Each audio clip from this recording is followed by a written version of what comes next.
Welcome to The Modern Romantic, where we celebrate romanticism through people doing amazing and artistic things. I'm Emily, your host tonight, and Trey has ditched us. Just blatantly, flagrantly. What other adjectives or adverbs can we use? He's gone. Capricious. Yeah, capriciously. He is yeah, he's just not here with us tonight. And that's okay because he'll come back eventually when we let him. I'm told he's listening tonight, though, so I want to say all of those things. So it's just me, and that's okay because I'm here with my new friend Heather, who is known as HM Gooden. She is a fantasy author and let's see, you're a busy worker bee by day and a super awesome author of many books. You're a Mm, prolific author in the wee hours of the morning. So welcome to the show. Thank you. I'm really excited to be here tonight. Thank you. Me too. So this is we were talking before the show about how you are the busy worker bee Mhm. during the day. How did you figure it out to write? I mean, cuz most people who are busy worker bees tend to go, I don't have time for that. I don't have time to do this. When did you get to a point where you're like, I'm going to figure this out? Well, I decided that I was old, so when I wanted to have kids, I got married at 32, and I was like, "Okay, well, if I'm gonna have them, gotta have them now." Right. And I thought it would be a little harder and take longer, and I did plan to have them close in age, but you know how you can plan something and then after you're like, "Oh, that was a terrible idea." Of course. It was like that. So I had 3 kids in 3.5 years while Okay. working. Um, so although I am in Canada and everybody usually gets a year maternity leave, I am an independent contractor, so there is you could take as long as you want, you just don't have money to pay the bills. Right. So the longest mat leave I took was 16 weeks with my first, and I took a week with the third. A week? Yeah, I know. But I mean, after the third, it's just, you're just so tired, you don't notice the difference. It's just it's just trading one tired for another. Well, and my husband was staying home full time. So, Okay. so I didn't go back full time, but I did go back part time. And I think it was when the youngest was about 10 months old. You know, when you've been up at 2 a.m. way too many nights in a row and there's no party, it's just There's kids. no party. There's no party, it's just kids. And I'd watched way too much of what was that TV show called Psych, I think. And Okay. I was at the end of it. And I was just like, this is it. This is what I'm gonna do for the rest of my life is I'm gonna go to work and look after people there, and I'm gonna come home and look after people here, and I'm never gonna get to do any of the things I wanna do unless I decide I'm going to do that. And it just happened that, well, I mean, I've always wanted to write. I attempted to write a few times when I was younger, but um, at the time, paranormal fantasy, stuff like that wasn't really the done thing. It was kind of a high fantasy or Harlequin romance. So Mm. was like, okay, I'll try to write a few romances. And they kept having magic about 3 chapters in. And so I was just like, this is not working. So, so I'd put it away. And then, 20 years later, I just decided that it was now or never. And if I didn't decide to write the book that I always wanted to write, then I would die without ever writing a book. And Wow. so, yeah, so that's kind of where it came from. And I have a little bit of a hyper focus problem. So I wrote the first book in November of 2015. Okay. I signed up to NaNoWriMo and I didn't realize that not everybody finishes. It's just like a motivator to get you going. And I thought you had to finish. So I finished. So the first book took a month and it was supposed to be kind of a standalone, but then it turned into a trilogy. And then at the end of the trilogy, I wanted to see what happened to her friends. So then I wrote their stories. And And then I wrote a few spin-offs, and I probably have 6 or 7 that are still waiting to be edited. But Wow, that's and then wonderful though. that's kind of where it started, was just despair at 2 a.m. Despair at 2 a.m. What a motivator. I mean, sometimes you need to be kind of looking at things and going, the 5 out of 10 is hard to quit, but that 2 out of 10, you like anything's going to be better. I have to do something different. And I did love work and I did love my kids, but it just felt like there wasn't very much me in between those things. So this was something selfishly, purely for me. So that's how And it's. yeah, and as Josh said in the chat, he said, "I mean, I've come up with some fabulous ideas at 2 in the morning. I Mhm. think we all have. And Yeah. sometimes if you don't write them down, you fall asleep before, and then you forget them in the morning, or Oh, with the newborn, there's no sleep, so it's fine. right, that's right.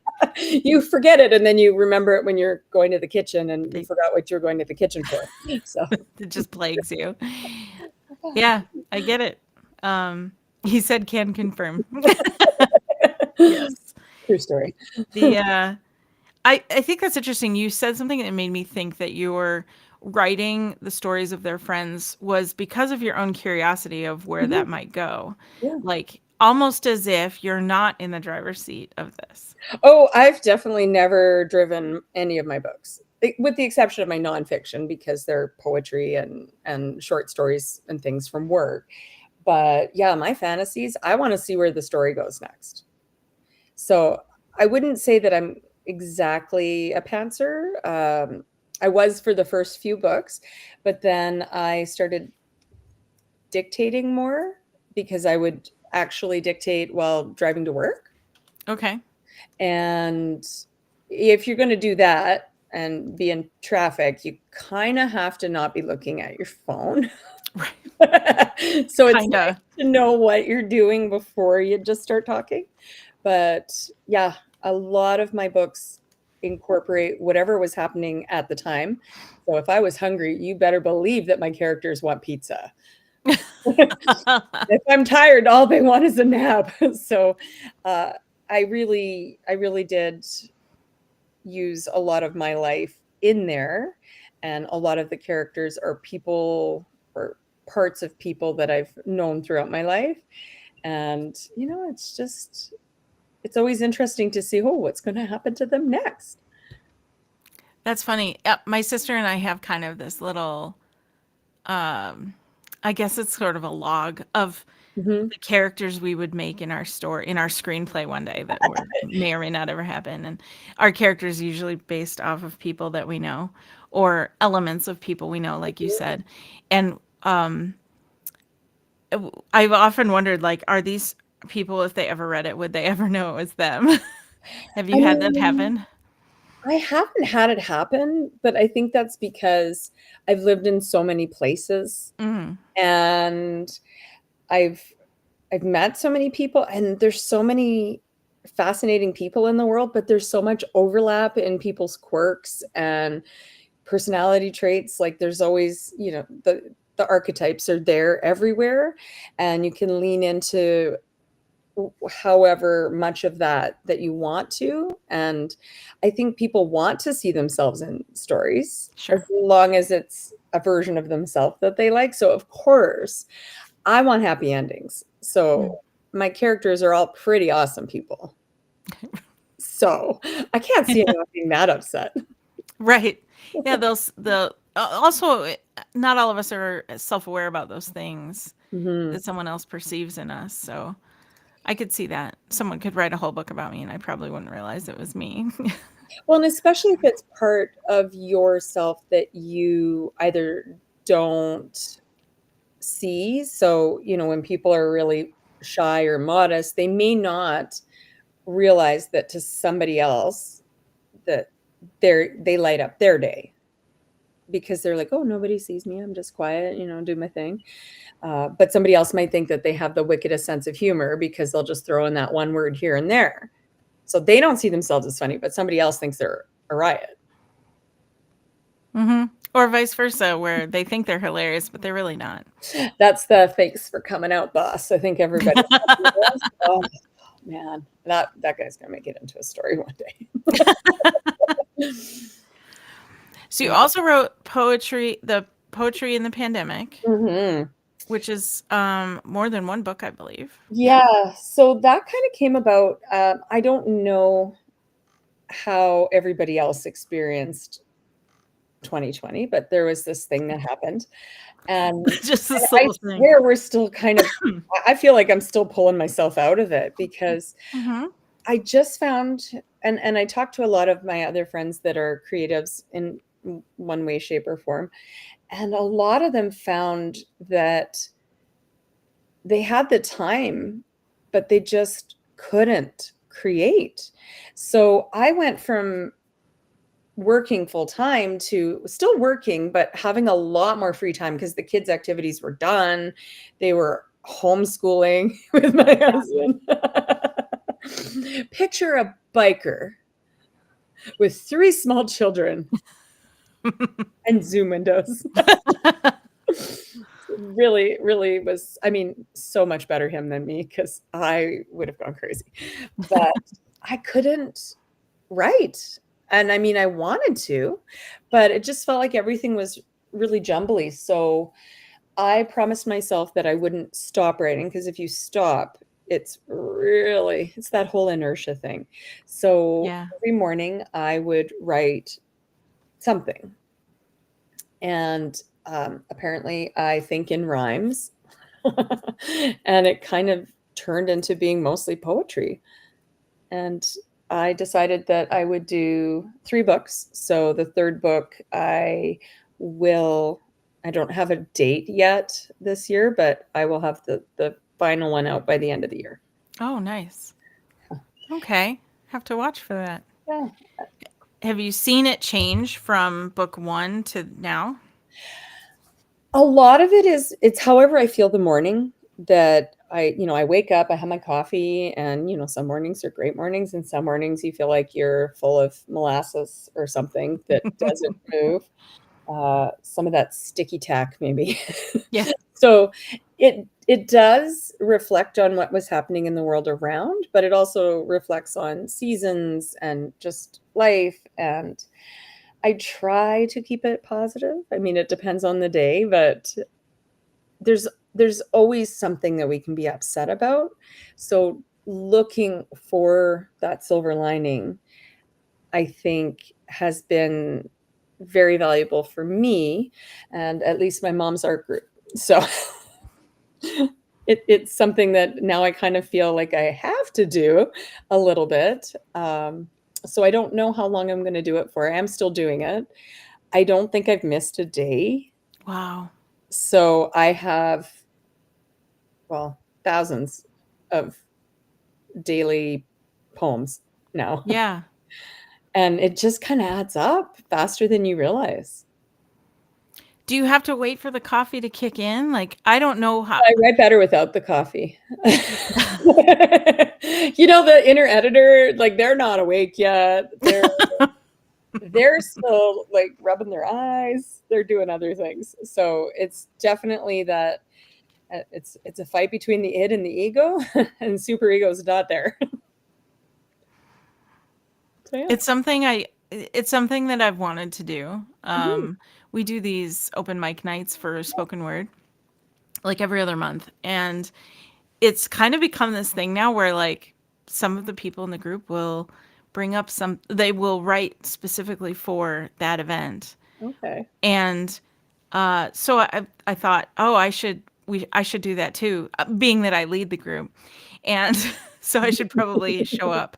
And I've discovered how difficult that is when you have to force yourself at the last minute to like write something, especially when you weren't in the habit of it already. To like, oh, let me just get in this mental mode.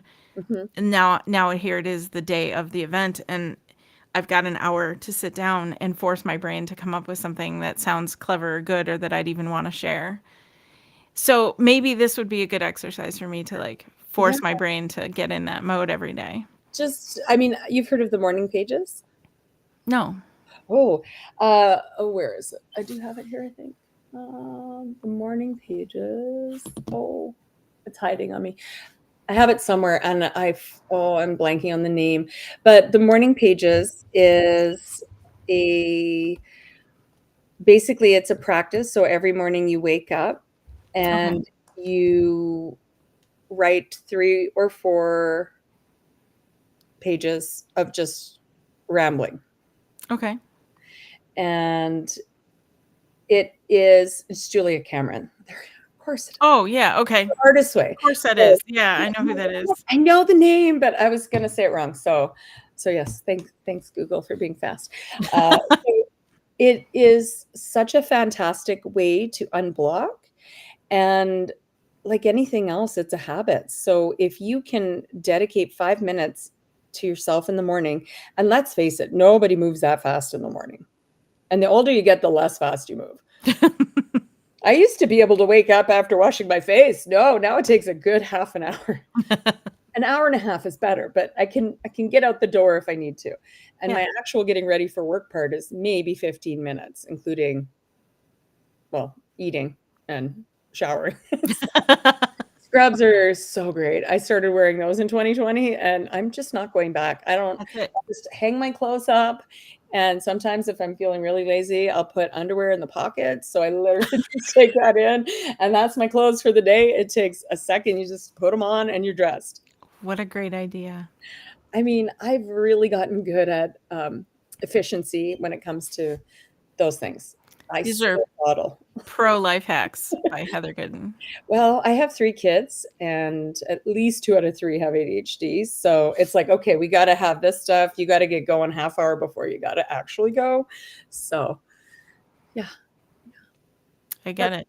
it makes things challenging, but yeah, just a dedicated morning routine, and then you'll find that you won't be feeling rushed to try to find something on the day of.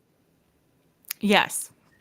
Yeah, because I'll be already in some kind of headspace or thinking about something that maybe would be worth writing instead of the whatever I come up with at the last A minute. and, whatever you come up with is great, but also you're a lot more connected to yourself first thing in the morning because other people haven't been in your head yet, Mm, right?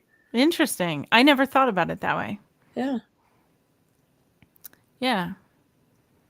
Okay. Well, I wrote this down, morning pages. And yeah, I will have we've got another one coming up in a couple weeks and I'm not ready, but this is inspiring. So thank you. You don't have to be ready, and literally, I saw The Hangover came out 15 years ago? Did it really? I think so. It was a long time ago. Okay. I think so because I think it was out before my kids were. So, the oldest is turning 14 this year. So, it's been a while, Okay, yeah. and I really identified strongly with the naked man that jumped out of things and just said, "But did they die?" That's right. Right? And I feel like there is a lot of life or death things, but creativity, there's no death. It's just life. That's a good outlook. I mean, I feel 2009, like I'm not as alive if I oh, yeah, okay. 2009 for The Hangover. 16. Is that Okay. Yeah, it does not feel that long, but 6,000? we My had mom, a whole pandemic and that felt like time stood still, so there 1,000. was that. Yeah. Yeah. Um, do you find that when you're out and about then if you said that when you're with by yourself first thing in the morning to write Mhm, that no one has had a chance to get in your head yet. mhm. Do you find that you're still influenced by external things Oh, with for sure. or like maybe inspired is a better word? I mean, I think we take pieces of everything that we've seen or heard or experienced with us always. Yeah. So I think the more broadly you live, yes, you're going to be influenced by that, but you will always make it whatever is valuable to yourself, because we all take different things away. I mean, two people can be in the same room, see the same thing, and remember a very different thing. Yep. So, yes, we're all influenced. And I would say anyone that says, oh, I wasn't influenced by that book or that movie or that song, either is really not that self aware or they're lying to you. Because, I mean, of course we are. Yes. I I mean, guess I meant like, do you ever, how am I trying to think? How am I trying to word this? Like, what do you find yourself ever purposefully going to be inspired by something like if you're going to write about someone with I don't know, someone with angel wings, are you going to go and find angel wings, for instance? I probably wouldn't find angel wings. If we're talking about somebody that had actual wings, I do find that I tend to start looking at birds, Okay. Yeah, maybe that wasn't the right? best example. Just like, do you find yourself going and purposefully being inspired by those things? Like for one time, Yeah. I Oh, did a fashion design based on an exoskeleton. And I ooh. went and saw the movie with Matt Damon in it. I can't remember, probably also at least 15 years ago. And I went and saw it to kind of, he had this exoskeleton in the movie and I It saw was the trailer. The Martian by Andy No. Weir? No, not the one Um, with Mars. I'll have to look it up. But it was, Oh, I think it was the one where he got the radiation poisoning. that sounds right. Mhm. I just needed to know the name of it. And I don't know. Elysium. I'd have to look this up. Elysium. Yes, that was it. Thank you. Elysium. Yeah, I I'm like, went and saw that I in the just thought, theater. oh, radiation poisoning. Why did I go there? I don't know, but I knew what you were talking about. So yeah, I went and saw that movie Mhm. intentionally to look at exoskeleton kind of it moving. I wanted to see how in the movie they made it move, and maybe I could like not copy because I don't believe in Mhm. that, but I could be inspired by Mhm. how they did it or how it looked, and get ideas. So, do you ever do anything like that? Like, I will definitely, if I'm thinking of writing something specific, I will research a lot. One of my series, I decided I was trying to write it for an anthology, and it was supposed to be a he said, she said kind of book, and you could write about anything. Hmm. It didn't end up being that at all. It ended up being two separate books, and then I had to do a third one where they actually met up, and they went back in time, and there was Scotland involved, and there was a witch, and then there was, some time heist stuff going on. So I researched all of the things I could about Scotland, but Sure. obviously I don't know anyone that time travels, so I couldn't. Not yet. It's Yeah. there. That is that I is also a used the Voynich manuscript in it because why wouldn't you? right. It's hard to find people that are still around that time traveled. I mean, they can't tell me that I'm saying it wrong because, Right. right? How do they know? Right. Are there time travel purists out there? There totally will be. Uh, because in any area, there's going to be someone that wants to say you're doing it wrong. And True. those are often the loudest voices. So it's great that my hearing is not good. Oh, Trey. Trey's in the chat. He said Emily is secretly a time traveler. I mean, I didn't say that. uh, no Doctor That's Who true. here. Right. I time travel sometimes. That's Sometimes great. I try to move fast enough to feel like I'm time traveling. If I get this done really fast. Yeah. All I want for Christmas is a time turner.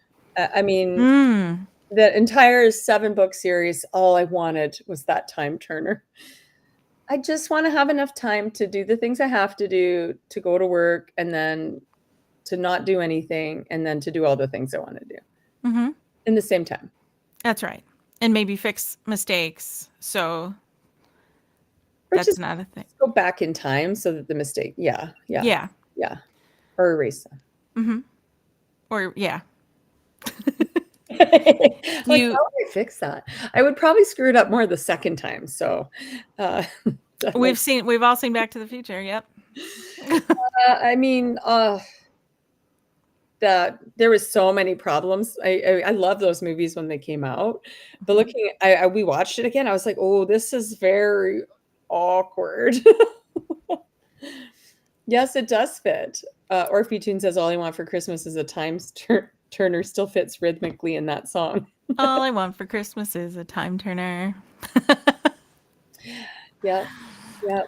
Now that's in my head. That's great. We will write that song for our Christmas show, Trey. Mhm.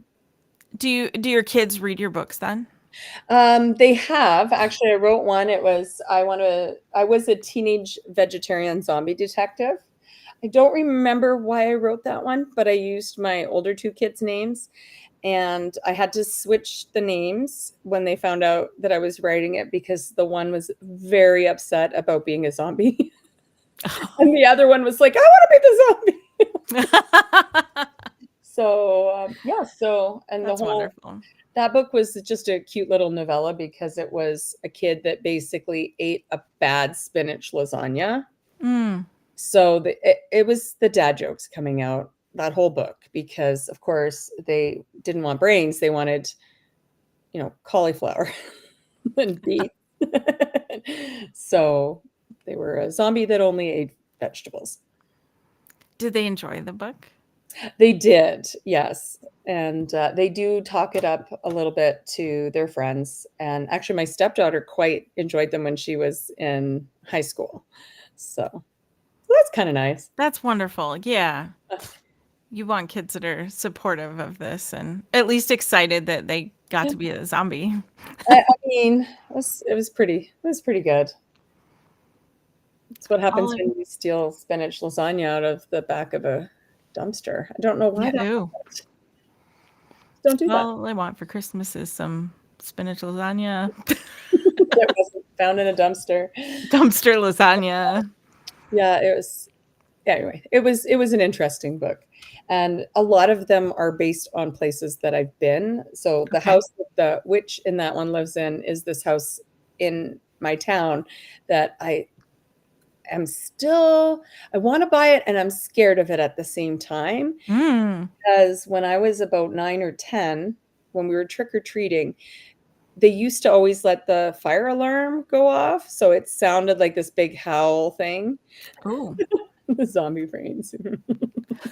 Dumps. Trey said dumpster lasagna with a side of vegetarian zombie brains. Mmm. So this house was I was walking up the creaky, Yeah. the Oh, perfect. metal thing, and I was walking up, and it has those old widow's peaks with it's all brick, and it's got lots of trees, and Cool. very creepy. And then the fire alarm went off, so it's like this big werewolf howl. As I'm Oh, walking up to the creepy house, I booked it. I was right across from the church and everything. Nope, not getting near the demons. Mm-mm. So, so that house is in this book. maybe that's why the church is across the street. I found out actually not too long ago that that house used to be owned about 150 years ago by relatives of mine. So Oh, maybe I died there once. I don't know. Anything's possible. that sounds like a lot of story fodder. Oh, I have a running list of story ideas in my phone, and I think I'm up to 200. And a lot Wow. of it is pun related, like a cat detective and sniffing butts and taking names. So, yeah, I really like puns. Have you considered writing a children's book then? I mean, my books are kind of geared towards anybody, grade 4 or 5 and up. I don't think I could write for younger kids. I just thought this butt sniffing cat Oh, detective would be, yeah. I mean, that one maybe, yeah. yeah. I might help my kid write that. He's in grade 5. He's, Oh, yeah, that would be cool. yeah, yeah, the great cat detective. I think they were really into that. Was it Geronimo Stilton?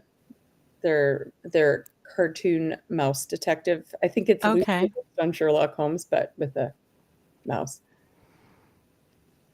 I don't know about that one, but I'm not as young as I used to be. So, Well, I think you only read these things if you have small children. I understand. Because I Geronimo. definitely would not be in my normal repertoire without children. Sure, of course. Yeah.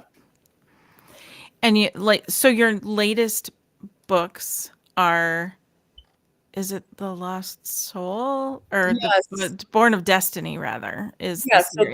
that's the thing I was supposed to write for that anthology that turned into this other thing entirely. So that's 3 books, and it has the potential to go elsewhere. It's I don't cliffhangers drive me crazy. I don't do that.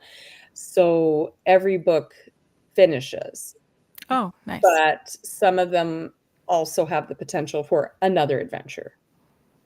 I like that. Then Yeah, if you never write another one, at exactly. least it's yeah. It's sort of like, they ride off into the sunset, but the story got a conclusion. Unlike some really famous stories that are still waiting to be completed. Mhm. Mhm. We don't need to mention any names. No, but we know who they are if you've read them. I mean, That's right. maybe. Yes. So, the 3 books in that series are The Lost Soul, The Cursed Heart, and A Destiny Found. Mhm. Do you ever see books that you've written as like a movie? Oh, yeah, Did you see a that? movie in my head as I'm writing Yeah. it, absolutely. Yeah, I go places, I'm with them, and they're definitely movies. So when I'm writing, I'm picturing the scenery. So those books, like I said, the last one takes place, on the Isle of Skye, Mm. and there's some very famous ruins around there, and so they go to the ruins, but then they go back in time to when the ruins were not ruins, and so They weren't ruins yet. yeah, they were fresh. They were just built, and they were brand new. It's a new home. And, so, yeah, I'm picturing all of that as I'm writing it. Okay. So, Yeah. they're all movies in my head. Every book is a movie in my head. Yeah, same. So, When I read a book, it's a movie yeah. in my head. Yeah. I've watched some videos of people who don't have an like that inner mind's eye, Mhm. and I've wondered how they could read a fantasy book and not try Pic to picture these places and these people or these beings or whatever it is, because I only know one way. And I've always wanted to speak to an author that didn't have that, just to see how are you writing these things. do th maybe everybody that reads and writes does do that. Maybe the people that don't like reading can't do that. Maybe I don't there know. was a, there was a girl on YouTube who said she read like the Game of Thrones series and she read like Lord of the Rings and some of these, and while she's reading it, she understands the concept of where they are. She just can't picture it. And she said when she heard that other people could picture it and create this world in their minds, she thought it wasn't real. Kind of like how you say, picture yourself on a calm beach with a breeze, perfect breeze, and you're in the sun and you can hear the waves lapping up on shore. To her, all of that was just, oh, that's just a figure of speech. Like people aren't really imagining that because there's no, how Oh, do you have an imagination without having that aspect of it? And that's, that's interesting. yeah. So, I guess my question, did she have an imagination? I don't know. And that's probably the question that probably should have been asked Because that's because interesting. she couldn't picture things. Therefore, how creative is she? Could she, I like, mean, how she do you could be paint a very picture? creative, but if you Right. can't picture something, how could you, like, create something that would require imagery? I think you Exactly. could be maybe a creative mathematician. I don't know. I don't know. Yeah. Like, how are you able to paint a picture from scratch if you don't know what are Unless you you're painting? just copying, in which case, is that being True. creative or is that making a copy?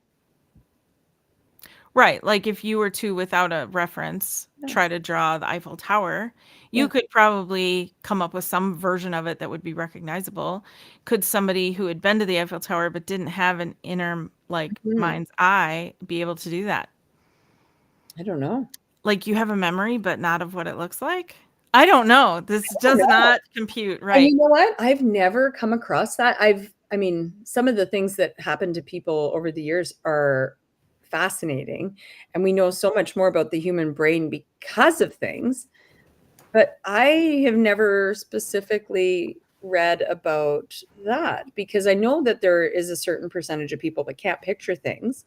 And then Mhm. there's like a range, people that can't at all, people that have, full on movies, and then somebody that's in the middle. But I Yes. don't know how that would correspond to how creative somebody is.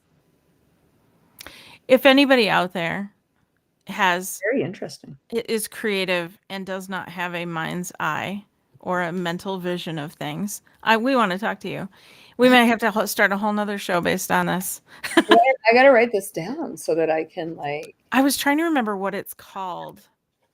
um, Uh, is it some kind of synesthesia or something? oh, my kid has synesthesia. What's that? One of my kids definitely has that because they don't like some people's names because they taste like broccoli or Oh, and I'm like, yeah, I could see how that name would taste like broccoli. And then their they name like, happens to be oh, broccoli. oh, I like that name. It just feels like water. I'm like, okay, cool. Wow, Yeah. that's really neat, though. But I see my kids are very creative. So again, do people with synesthesia, are they more creative? I could see that It seems like it not would inhibiting it. Maybe it would inhibit creativity. It might make them lean towards certain colors or yeah. Like, for an certain things. artist, it would be very interesting. Yeah. Trey said there's an artist on YouTube who says they have to reference images constantly. They know the words and what they want to draw, but not how to visualize it. So they have to see the picture to make a picture. I Yeah. guess so. Yeah. Yeah, because if you go, okay, I'm going to draw a strawberry. It's like they're blind. Yeah, mentally blind. Yeah, because I can immediately picture a strawberry. Right? I Yeah. dream in color and I can see faces in dreams and also in Oh, my, yeah. yeah, and those are things that like they say you can't do. And okay, Yeah. I can do it. Right. That is interesting. Yeah, I'm definitely writing that down because that's something I want. I love following curiosity because Hmm. I have so many questions, and like any kind of a search engine on the internet was the best thing to ever happen to me. It saved hours of encyclopedia time. Yes. Yes. Right? Oh, Trey might remember this a long time ago when we first started working together. I used to keep the Oxford English Dictionary illustrated version at the store illustrated. so that yeah, so we could look stuff up when we wanted to. And it was just to kind of have it there. Like by then, most of us had smartphones, but Well, I I still didn't get kept my it there. first cell phone until I was 26. Yeah. And it wasn't because they came out when I was 26. It was I just did not want one. My friends all had them when they were 16, and I was like, nope. If I'm not at home, then you could leave a message because I'm busy. Right. Yeah. How the world has changed. Yeah, now my 14-year-old has a phone. Yeah. That's common. My niece and nephew do too. And it's, I mean, we held off as long as we could. They just got them this year, but school makes it almost impossible because we don't have access to anything. It's all on Teams for the kids. mm-hmm. So if they can't access things, Yeah. we are out of the loop. So now they have a phone, and I'm signed into their Teams on my phone as well so that I know what's happening. Right. Well, and it's nice to be able to have access to them when you wouldn't, like if they're at school or if Well, they're they're out in with friends. activities now, like they're in air cadets and things like that. So sometimes the bus crashes or whatever, and they're home a day later. It's kind of nice to know where they are. Right. They didn't come home. Why? And it was so funny because it's the older one and the middle one, and the middle one is the one that texted oh yeah, the bus went in the ditch, so we're spending a night here. Oh, can you make sure the other kid lets me know? Yeah, I'll tell them. They never did. They The never. other kid. Oh, as long That's as one of them wonderful. is responsible, right? Right. Yeah. In theory. That's how it goes sometimes. Do you have oh, you were telling me something about something surprising and unexpected. Okay. You opened for the Royal Winnipeg Ballet. Did on Friday, actually. So I firmly believe that you're only as old as your knees are. And I didn't realize how old my knees were until this year. Uh, my youngest actually is the reason why we all started doing Highland dance because he said that it is half of his life's dream, the other half Oh, being bagpipes. And I said, let's do dance. let's pick one that's a little quieter. My older brother played the bagpipes, and they are not an indoor animal. They are Oh, outdoor on a farm. They are so loud and a fantasia. a Fantasia. That's right. Yeah. Yeah, if you look it up on YouTube, there are many videos from people who have this Yeah. and are and discuss it, and they'll ask questions and answer questions, and it's amazing. I could go down that rabbit hole for Yeah. days. Hmm. Yeah. So a Thank fan you, Trey. all right, now we know. So yes, so we started Highland dance. My youngest and the middleest, they started dancing last year, and then this year I decided I didn't wanna just sit in the car and wait or play on my phone and wait like all the other parents because it's 45 minutes from home, so you're just gonna stay there, Mhm. wait, and then drive home. And so I decided that I was going to learn how to Highland dance. I had previously taken Highland dance when I was about 8 and I quit because it hurt my feet. And then I took up figure skating for 10 years. I'm Why not not? I never said I was smart. That hurt everything. So I was like, how bad can this be? I used to throw myself into the boards. So yeah, so we were doing dance, and then the Royal Winnipeg Ballet does these little road shows where it goes around to the smaller communities in Manitoba, where I live.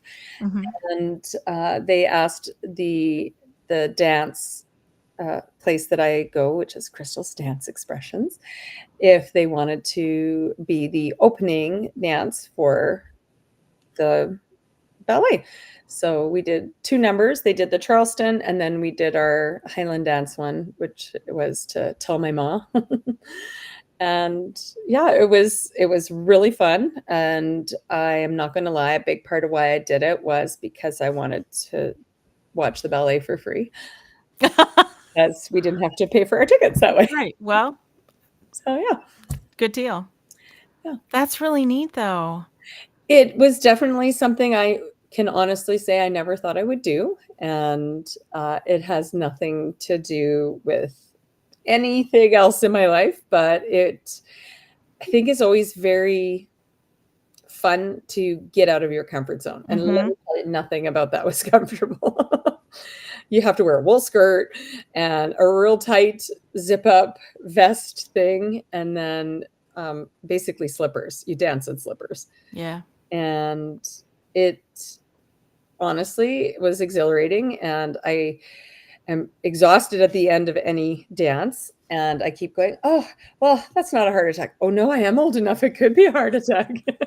So far, so good. I have not Good. died yet. And I do like to live my life by but did I die? No. Right. But did you die? Right. Hmm, I yep. think that's great. You saw how far you could go at least Hmm. if you wanted to and had fun doing it and got to see a really cool ballet Yes, as it well. was very cool. It was they made up some new things just specifically for the tours. So Oh, neat. yeah. So it's the nicest part was you're right there because it's in a school gym. Oh. And so they set it up in the middle of the gym. And so this is as close as you could ever be to the ballet. I've seen the Nutcracker before from, the balcony seats or whatever. Mhm. But we were literally, you could see they were 6 feet away from you. Oh, cool. So it was really, really fun. And I was so impressed with just how athletic the people that were dancing were. It was amazing. Yeah. Yeah, I've never been that close, but I've seen a few and they are. Sometimes you don't want to be that close, depending on what it is, but it was okay. A straight kick to the face or something. Not intentionally. It's not a fight. It's just dancing. Exactly. That would be capoeira if it was a fight. Oh yeah, totally different thing. Fight that. I Well, love that you know that. well, I only know it from watching. What movie was that? Princess Bride. No, Jumanji, the new one. Oh, okay. Yeah, Sure. she does the fight dancing. Oh, okay. Yeah, and they put on like every time she has to fight dance, they put that "Ooh Baby, I Love Your Way" song on. So that A far cry from the original Jumanji. oh, so different, but hmm quite funny. hmm Trey said, I have fond memories of the Nutcracker from the Russian Ballet Company. Cute boys and stunning dancing. My youngest was very impressed. I swear to God, him and his uncle are just going to go on the show to, like on the road together because my brother's into like Baroque type opera and Oh, he wants to now do ballet. And it did not help that there was three ballerinos and they gave him the big thumbs up as he walked by. He said, "Oh, they saw me." So yeah, aw, I feel like we're going to be adding ballet to the dance roster next year. that's really cool. That's one other thing you missed, Trey, is that Heather has an opera singer in the family. Mm. So Yes, he is based out of Montreal. very But cool. I think there was some, oh, I don't know. There's some opera camps in Vermont. I know they don't call them camps, but he gets really angry when I call it a camp. He's my younger brother. So. Yeah, I lived with him for 2 years in Montreal, and let me tell you, the funniest thing I've ever done to a group of opera singers was go karaoke with them and sing Kathy Mattea. They did not know what to do. They're all singing New York, New York, and here I am. Yeah. So, yeah, they do. Yeah, pay to sing camps. Yeah, I'm very cheap, so I have yeah, I would only go to things if they pay me. I remember the first time I went to sing karaoke with Trey. And he was like, I don't know. I mean, like, I guess it's hard for an opera singer to sing like pop or, Yeah, it's really challenging. Show yeah. tunes, it's all show tunes all the time. Yep. Yeah. Yeah. And so I remember wanting him to go up there and sing anyway. I was like, no, it's not that hard. Like, as if I know, because I don't. As if I get up there and sing and I don't. So, I'm an instigator. So I I, love that. I got him up. I don't remember what he sang. Trey, if you remember what you sang, please, please comment. But I remember he did it, and I could see he was struggling a little bit. It still sounded good though. It He sounded could good, still but, like, you sing. could tell he was like, "Oh, this is so disgusting." I mean, This pop song is so below me. well, and the funny thing was rolling in the deep, nice. Maybe. The last thing I sang karaoke was actually at a writing conference in Vegas, and I had totally lost my voice. Oh, So no. my go-to whenever I have no voice to sing karaoke is Garth Brooks because I can hit all of his notes. Sure. Yeah, if you know that, I that's can't golden. talk, but I could sing "Friends in Low Places," right? uh, That's pretty great. we haven't even met him, but I did live with my brother for 10 years without our parents. So the first year was tough because we kept going, Mom. Oh, right. She doesn't live here. After that, it got easier. Like no one's gonna do the dishes for us. And he used to eat like anything but breakfast food at breakfast. And one time I fell asleep after a really tough science lab or something. And I woke up and it said 6:30 and I thought it was 6:30 in the morning. Yeah, I was just groggy. And he was frying up hamburger meat. And I just went off on it. Ew, disgusting. Who fries hamburger for breakfast? He looks at me, Heather, it's 6 o'clock at night. Oh, okay, carry on.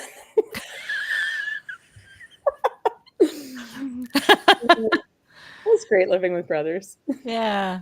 I have 3, so Oh, yeah. I always said if I could bottle it all into one perfect brother and throw away the parts I don't like, that would have been great, but I got to keep all 3. there's a fantasy book for you. Right? Oh, but then that one would be really annoying because 'cause it'd be so perfect, Oh. right? Sometimes Hmm. the flaws that make them funny. Maybe if it was just for like one day. Yeah, one day it would be interesting to see what that would be like. They'd probably be evil, though. It would You'd have to probably have happen to make them there'd be evil. that definitely sounds like, be careful what you wish for, so, yeah, maybe I won't write that one. Like it's 3 personality aspects that are amazing, but they're like hideously Yeah. ugly or something. Yeah, it's some It's trade-off. it's like the Friends shepherd pie. Yeah. Yes. Uh, like, Yes, "Oh, that. shepherd's pie, great. Custard, great." No, not together. No. Some things do not belong together. Yeah, yeah, yeah, you can use chocolate or cheese, but not together. The chocolate goes on one piece and the cheese goes on a different piece. Unless it's like cream cheese and you're making a cheesecake, Maybe, but but otherwise also, I'm cheesecake is my take it or leave it. I'm more into sheet cake okay. with the buttercream icing. Mm. And I just had a birthday, so my family knows just get me the sheet cake from Safeway. I just want a sheet cake. That's what you I want. do share it. I don't eat the whole sheet cake. That would give me diabetes. There's a lot of diabetes in the family, so I gotta be careful with that. Oh yeah. You know. uh, when you have people who want to be you when they grow up, when they're like, "Oh, I'd love to be a fantasy author. That's so cool. You do that." Josh, by the way, Josh said buttercream for the win. Um, Friends still. Yes. yeah, pretty tasty. Mhm. Do you give advice? Like, what do you say to somebody who wants to grow up to be like you?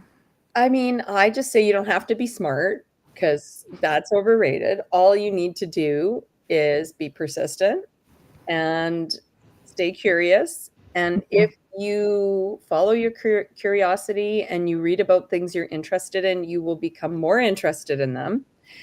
And it just opens so many doors. I think you can be anywhere in the world and any age. And if there's something that you're curious about and you want to learn more, we live in a time where you can always learn something, no matter who you are. It's just a matter of, again, following your curiosity and trying and being persistent. Yeah, we live in an age where you can go online and learn just about anything. And if you don't have access to a phone, there's always the library, and you can, libraries are free. Yep. The smallest towns have libraries, and the biggest cities have libraries, and you can learn anything you want as Hmm. long as you are curious. Yep. Good advice. Very solid. Well, now we come to the part of the show where I ask the 2 questions that Trey likes to ask. And one of them is, well, now I can't remember the second one. Well, maybe Trey, because he's in the chat, can ask one of them. But the one I was going to ask that he always asks is if you were to be able to sit down and have lunch with any one person, alive or dead, who would it be? Well, I just finished reading a book, so now I want to talk to Marie Curie. Like, did you know that that was super radioactive? Like, did you know? I mean, you were very, very smart, and she was a very interesting lady. But also, that was really radioactive. And I just wonder, if they had known about precautions, which again, she kind of invented it, so they wouldn't have. Right. Um, but yeah, I think she would be a very interesting person to talk to. I agree. That's a good one. Yeah. Because I mean, she worked as a nanny. She left the guy that she was gonna marry to go to Paris to go to university, met a Oh, different guy, and yeah, like just she had children. Her husband was run over by a carriage. I mean, these things oh don't wow. happen just any day. These are things we don't necessarily know about her either. So, Yeah, like fascinating, fascinating. I used to have the Value Tales books, and I feel like I really got to know them in a grade one reading level. So I'm sure there's a lot more detail they didn't put in those sure. books. But yeah, I think that might have been part of what really sparked my curiosity about things like history, because all of these Value Tale books were just full of these interesting people from history that did amazing things, including, run an underground railway and, you know, invent polonium. Right. Like just regular people out Yeah. doing crazy, amazing things. You could ask her if she has aphantasia. Yeah, maybe. She probably developed it if she didn't. She's like the first one. First of the radiation, oh no. Yeah. So, Trey provided the question, where is your writing taking you next? Well, I think my main goal for the next year is to finish some projects. I have so many things I want to do.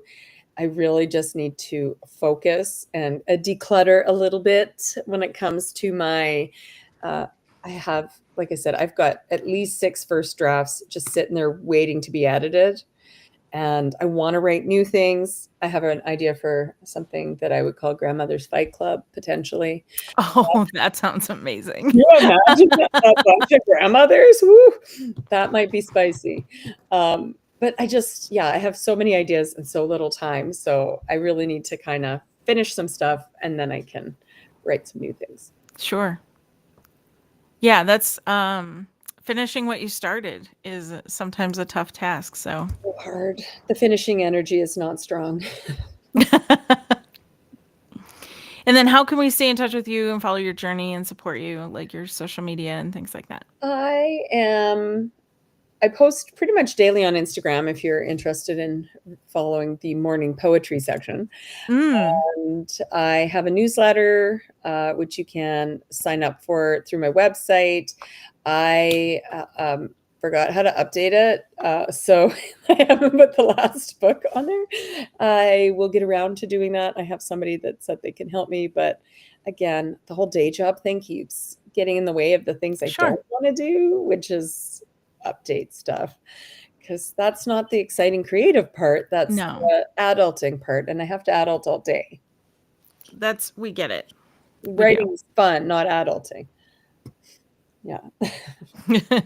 So yes, I'll get there eventually. Totally get it. So your Instagram is HMGOODEN author AUTHOR. Yep.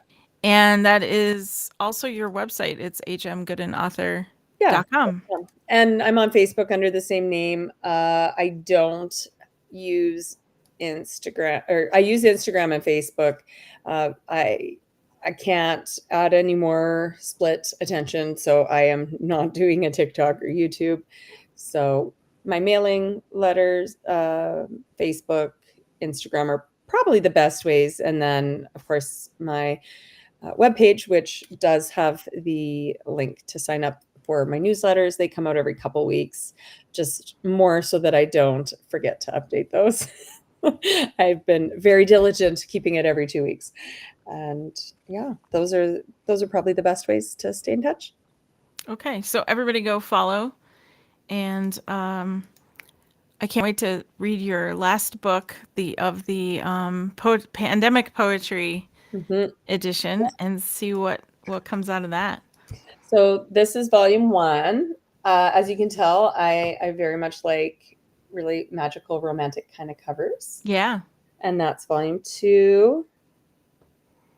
Do you get to choose your own covers? I do. Very Yes. nice. Yes, I don't like people telling me what to do. So I have been an indie publisher. I do have something published through, I think it's York University Press, with some, like, in an anthology with some other female physicians. But I want to pick my own stuff. I want to do it my way. Yeah, I'm with you. That's how I'd want it too. Yeah. So Changes, Home, and then the last book will be called Balance. Okay, good to know. We'll have to watch for balance. Yeah. So Well, thank you for being with us today, and we look forward to seeing what you do in the future. As far as our podcast goes, you can follow us online under the Modrom, THEMODROM, on social media, on most platforms. On YouTube, you can find videos of all of our past episodes, and you can find us on Patreon for some exclusive content there that you can't find anywhere else. So follow us online, and we'll see you next time. Thank thank you you. for joining us today. Thanks.